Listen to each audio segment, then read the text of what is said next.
بسم اللہ الرحمن الرحیم ایاک نعبد و ایاک نستعین۔ آج میں اپنے پاکستانیوں سے مخاطب ہوں۔ جیسا آپ سب کو معلوم ہے کہ عمران خان صاحب کی صحت خراب ہے، ان کی اہلیہ بشریٰ بی بی صاحبہ کی صحت خراب ہے۔ ہم نے بہت کوشش کی کہ ان کا علاج ان کی فیملی کی موجودگی میں، ان کے ذاتی ڈاکٹرز کی نگرانی میں بہترین ہاسپٹل میں ہوں، اور یہ ہمارا آئینی اور قانونی مطالبہ تھا۔ لیکن بدقسمتی سے کچھ لوگ اخلاقی اور ذہنی پستی کے اس درجے پر پہنچ چکے ہیں کہ وہ ٹس سے مس نہیں ہو رہے۔ عمران خان صاحب کو آئسولیشن میں رکھا گیا ہے جو غیر قانونی ہے۔ ان سے کسی کو ملنے نہیں دیا جا رہا، نہ ان کی بہنوں کو، نہ ان کے ذاتی ڈاکٹرز کو، نہ وکلاء کو، نہ جو ہیں ان کے پارٹی کے دوستوں کو، اور مسلسل جو ہیں وہ آئسولیشن میں ہے۔ ہمیں پتہ نہیں ہے کہ وہ کس حالت میں ہے۔ تو یہ غیر قانونی کام ہے، اور یہ قیدیوں کے ساتھ اس طرح سلوک نہیں ہوتا۔ جو اغوا ہوتے ہیں ان کے ساتھ یہ سلوک ہوتا ہے، اور عمران خان صاحب کو اغوا کیا گیا ہے، ان کے ساتھ انصاف نہیں ہو رہا، ان کے کیسز نہیں سنے جا رہے۔ ہم نے کوشش کی کہ ہمارے پاس جتنی بھی آئینی اور قانونی راستے تھے وہ ہم نے اپنائے۔ جمہوریت میں سب سے بالا تر پارلیمنٹ ہوتا ہے، اسپیکر صاحب کو میں نے لیٹر لکھے، جو جاری وزیر اعظم ہیں ان کو میں نے 2-3 دفعہ کہا کہ میری ملاقات ہو عمران خان صاحب سے۔ میں اسلام آباد ہائی کورٹ کے چیف جسٹس صاحب کے پاس گیا کہ میری ملاقات ہو عمران خان صاحب سے۔ 3 ججز نے یہ حکم دیا کہ میری ملاقات ہو، لیکن بدقسمتی سے اس حکم کو ردی کی ٹوکری میں پھینکا گیا۔ کوئی عدالتوں کو مفلوج کر کے کوئی ان کے احکامات نہیں مان رہا۔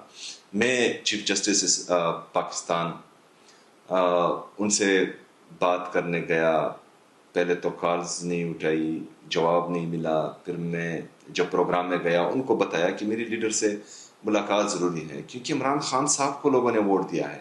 میں یہاں پر عمران خان صاحب کا نمائندہ ہوں۔ لوگوں نے پورے پاکستان میں عمران خان صاحب کو ووٹ دیا ہے، اور خیبر پختونخوا کے 4.5 کروڑ عوام جو ہیں وہ عمران خان صاحب کے لوگوں کو پارلیمنٹ میں انہوں نے بھیجا ہے۔ اور میں اگر فرض کریں یہاں پر وزیر اعلیٰ ہوں تو عمران خان صاحب کی وجہ سے ہوں۔ تو لوگ چاہتے ہیں کہ یہ خیبر پختونخوا میں عمران خان صاحب کا نظریہ ہی، عمران خان صاحب کا ویژن ہی امپلیمنٹ ہو، لیکن بدقسمتی سے بار بار کوشش کرنے کے باوجود مجھے ملنے نہیں دیا گیا۔ تو جب تمام آئینی اور قانونی راستے ہم نے اپنائے تو پھر ہمارے پاس کون سا راستہ بچتا ہے؟ ہمیں بار بار ہم پر الزام لگا کہ ہم احتجاجی سیاست کرتے ہیں، لیکن ابھی تو تقریباً 2 سال ہوئے ہم نے کوئی احتجاج نہیں کیا۔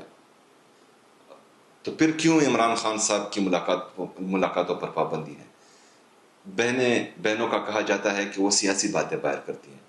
بشریٰ بی بی صاحبہ کی فیملی تو وہ تو باہر سیاسی بات نہیں کرتی، پھر ان کو کیوں ملنے نہیں دیا جاتا؟ عمران خان صاحب کے بیٹے، ان کا کوئی بیان سامنے نہیں آتا۔ عمران خان صاحب کے بیٹوں سے ان کی بات کیوں نہیں کرائی جاتی؟ تو یہ سارے ڈرامے ہیں، یہ سارے جو ہیں عمران خان صاحب کو جھکانے میں لگے ہوئے ہیں۔ وہ چاہتے ہیں کہ عمران خان صاحب ڈر جائے، دب جائے، جھک جائے، لیکن وہ جیل میں رہ کر بھی آزاد ہے۔ یہ جو جعلی طریقے سے اقتدار میں آئے ہیں یہ باہر رہ کر بھی غلام ہیں، یہ قید ہیں۔ ان کا انٹرسٹ دیکھیں، جو ان کو لائے ہیں اور جو آئے ہیں ان کا انٹرسٹ دیکھیں۔ بلوچستان ہاتھ سے نکل رہا ہے، بلوچستان کے حالات دیکھیں۔ کشمیر رو رہا ہے، کشمیر کے حالات دیکھیں۔ وہاں پر پچھلے کئی ہفتوں سے لوگ سڑکوں پر ہیں، لیکن کوئی ٹس سے مس نہیں ہو رہا۔ بندوق ہر مسئلے کا حل نہیں ہوتا۔ اگر بندوق حل ہوتا تو جو 1980 سے ہمارے پڑوس ملک میں چل رہا ہے تو وہ یہاں پر قبضہ کر چکے ہوتے، وہ ان کی یہاں پر حکومت ہوتی۔ بندوق کسی مسئلے کا حل نہیں ہے، لیکن بدقسمتی سے پاکستان میں لوگ چاہتے ہیں کہ ہر مسئلہ بندوق کی نوک پر، ڈنڈے کی زور پر حل ہو، تو اس طرح نہیں ہوگا۔ تمام مسئلے اور مسائل جو ہیں وہ آئین اور قانون کے دائرے میں رہ کر حل ہوتے ہیں۔ پاکستان کی اکانومی دن بدن تباہ ہوتی جا رہی ہے، لوگ مہنگائی، بے روزگاری، بدامنی سے تباہ حال ہیں پاکستانی سارے، لیکن ان کے پاس کوئی پالیسی ہی نہیں ہے۔ دن بدن جو ہے پاکستان تباہی کی طرف جا رہا ہے، لیکن ان کا انٹرسٹ کیا ہے کہ عمران خان صاحب سے ملنے نہیں دینا، عمران خان صاحب کے کیسز نہیں لگنے دینے، عمران خان صاحب سے ان کی فیملی کی ملاقات نہیں ہونی دینی، عمران خان صاحب سے ان کے ذاتی ڈاکٹرز کی ملاقات نہیں ہونی دینی. ان کی صرف یہ انٹرسٹ ہے. باقی پاکستان ان کے ہاتھ سے نکل رہا ہے, پاکستان تباہی کی طرف جا رہا ہے. تو پھر اس طرح نہیں ہے کہ کچھ لوگ اپنی انا, اپنی بغض کی تسکین کے لیے پاکستان کو تباہی کی طرف دھکیلے اور ہم ہاتھ پر ہاتھ دھرے بیٹھے رہے. پاکستان کا نوجوان یہ ہونے نہیں دے گا, کیونکہ پاکستان ہمارا ہے, پاکستان ہم سب کا ہے. اور پاکستان اگر تباہی کی طرف جائے گا تو ہم بولیں گے, ہم نکلیں گے, ہم احتجاج کریں گے, ہم مظاہرے کریں گے, ہم دھرنے دیں گے, کیونکہ پاکستان ہم سب کا ہے. ہمارا جینا مرنا پاکستان میں ہے, ہم نے پاکستان سے نہیں جانا. نہ ہی باہر ہمارے جزیرے ہیں, نہ ہی فلیٹس ہیں. ہم نے بھی یہاں رہنا ہے, ہمارے بچوں نے بھی یہاں رہنا ہے. تو ہم نے پاکستان کو عظیم سے عظیم تر بنانا ہے.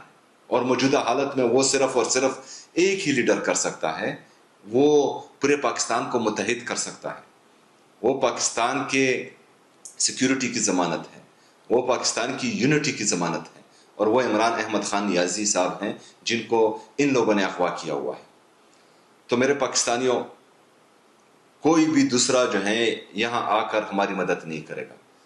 ہم نے خود اٹھنا ہے, ہم نے خود بولنا ہے, ہم نے خود کھڑے ہونا ہے اس ظلم کے خلاف, اس جبر کے خلاف, اس ناانصافی کے خلاف, بے روزگاری کے خلاف, مہنگائی کے خلاف, بدامنی کے خلاف.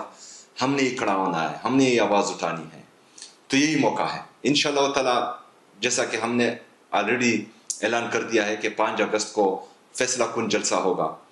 میں خیبر پختونخوا کے تمام لوگوں کو, خصوصی طور پر نوجوانوں کو دعوت دیتا ہوں کہ پشاور میں ٹول پلازا کے مقام پر انشاءاللہ تعالی 5 اگست کو 6 بجے فیصلہ کن جلسہ ہوگا. آپ سب نے اس جلسے میں بھرپور شرکت کرنی ہے, کیونکہ یہ سیمی فائنل ہے اور اس میں انشاءاللہ تعالی ہم نے کامیاب ہونا ہے, اور آپ کی مدد سے اس میں کامیابی ملے گی. باقی آپ کو پتہ ہے کہ یہ میرے ساتھ کیا کر رہے ہیں. میرے کیسز لگا دیے 9 مئی کے, جن کیسوں کا فیصلہ ہو چکا تھا, جس میں لوگ بری ہو چکے تھے, لیکن 2-2.5 سال بعد پھر وہی کیسز جو ہیں دوبارہ شروع ہو گئے. تو یہ تو عدالتوں کا حال ہے. مطلب جس کیس کا فیصلہ ہو چکا ہے وہ دوبارہ جو ہے اس میں انہوں نے ری انویسٹیگیشن سٹارٹ کر دی ہے, اور یہ فیصلہ کرنے جا رہے ہیں. اس کے بعد جو ہے 28 تاریخ کو یہ کیس لگا ہے, 29 تاریخ کو ایک اور کیس لگا ہے. تو یہ جتنی بھی کوشش کر رہے ہیں, نہ مجھے ڈرا سکتے ہیں, نہ مجھے دبا سکتے ہیں, کیونکہ کرسی کی لالچ مجھ میں بالکل ہے ہی نہیں. نہ ہی جو ہے کوئی مجھے خرید سکتا ہے, نہ ہی کوئی میری قیمت لگا سکتا ہے. میں عمران خان صاحب کے نظریے پر کھڑا ہوں. میں عمران خان صاحب کے نظریے سے 1 انچ بھی پیچھے نہیں ہٹوں گا. جو میرا موقف پہلے دن تھا وہ آج بھی ہے, اور انشاءاللہ یہ مرتے دم تک رہے گا. کوئی بھی تخت و تاج, کوئی بھی طاقت نہ مجھے ڈرا سکتی ہے, نہ مجھے پیچھے ہٹا سکتی ہے. یہ کیسز لگائیں. ایک وزیر اعلیٰ جو ہیں وہ کسی دوسرے ضلع میں جا کر سپیچ کرتا ہے تو وہ الیکشن کمیشن اس کو طلب کر لیتی ہے, اس پر کیس بناتی ہے. دوسرے صوبے کا وزیر اعلیٰ جو ہے باقاعدہ الیکشن کمپین میں حصہ لے رہا ہے, باقاعدہ وہاں پر کمپین کر رہا ہے, لوگوں سے ووٹ مانگ رہا ہے, لیکن نہ ہی الیکشن کمیشن حرکت میں آ رہی ہے, نہ ہی عدالت حرکت میں آ رہی ہے. تو پاکستان تحریک انصاف کے کارکنوں کے ساتھ, لیڈرشپ کے ساتھ, خیبر پختونخوا کی حکومت کے ساتھ دوسرے درجے کے شہری کا سلوک ہو رہا ہے, اور تمام ادارے مل کر یہ کر رہی ہیں. لیکن بہرحال ہم نے انصاف کے لیے کھڑا ہونا ہے, ہم نے عمران خان صاحب کے ساتھ کھڑا ہونا ہے, ہم نے عمران خان صاحب کے نظریے کے ساتھ کھڑا ہونا ہے. تو میرے نوجوانوں, یہی وقت ہے پاکستان کی تاریخ اور تقدیر بدلنے کا, اور پاکستان کی تاریخ اور تقدیر بدلنا آپ کے ہاتھ میں ہے. 5 اگست کو پشاور ٹول پلازا کے مقام پر 6 بجے انشاءاللہ تعالی میں آپ کا انتظار کروں گا. بھرپور انداز میں آپ شرکت کریں, اور انشاءاللہ تعالی آگے کا لائعمل وہاں پر دیا جائے گا. شکریہ. سچ جو چھپ نہ سکے